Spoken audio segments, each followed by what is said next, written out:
Toi seul nous fais connaître notre dignité. Si l'homme s'estime trop, tu sais déprimer son orgueil. S'il se méprise trop, tu sais relever son courage. Et tu lui apprends ces deux vérités pour se bien connaître. C'est une représentation étonnante. Il s'agit de donner à entendre les sermons et une oraison de Bossuet.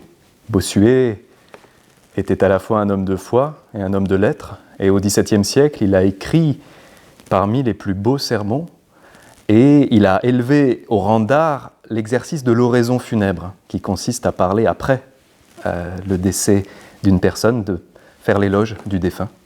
Et c'est ce spectacle que je présente à la cathédrale de Metz, et c'est un honneur d'être là. Bossuet était prédicateur à la cathédrale de Metz en son temps, il a été chanoine, et c'est vraiment à Metz qu'il a formé son art de l'éloquence, et qu'il a su perfectionner, disons, son goût pour la conversation, son goût pour convaincre un auditoire. Et c'est vraiment un lieu extrêmement important sur le plan historique, la cathédrale, mais qui a aussi une chaire. Et cette chaire est un élément central dans la nef. Et bien sûr, on ne l'utilise plus. On n'a plus du tout l'habitude d'entendre des prêtres prêcher en chaire. Et donc, c'est cet exercice très particulier que j'essaye de faire en employant toutes mes ressources d'acteur. Et il en faut beaucoup, parce que du haut de la chaire, il faut vraiment lancer la parole d'une façon très particulière. Quand vous serez dans ces lieux augustes, dans ces superbes palais à qui, madame, donnait un éclat que vos yeux recherchent encore, toutes les fois que, regardant cette grande place qu'elle remplissait si bien, vous sentirez qu'elle y manque. Songez que cette gloire que vous admiriez faisait son péril en cette vie,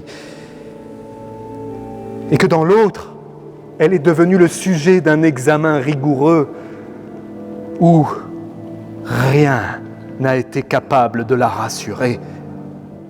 Par rapport à l'activité conventionnelle que j'ai, d'aller jouer sur des scènes de théâtre, me retrouver dans ce lieu me demande énormément de lâcher prise, et à la fois, je dois m'imprégner de la cathédrale.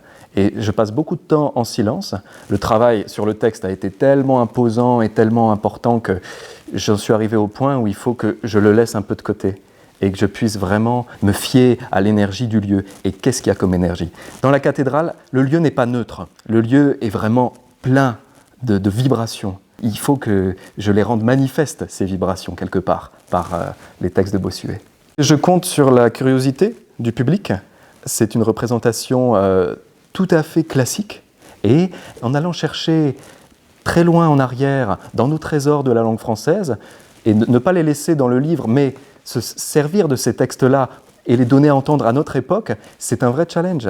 Et donc je compte sur l'esprit de découverte des spectateurs qui vont assister à une représentation vraiment qui sort de l'ordinaire. C'est pas facile de théâtraliser un spectacle dans une cathédrale, mais j'ai trouvé quelques astuces pour rythmer la mise en scène et j'espère que les spectateurs ressentiront autant que moi la force de cette philosophie puissante de Bossuet.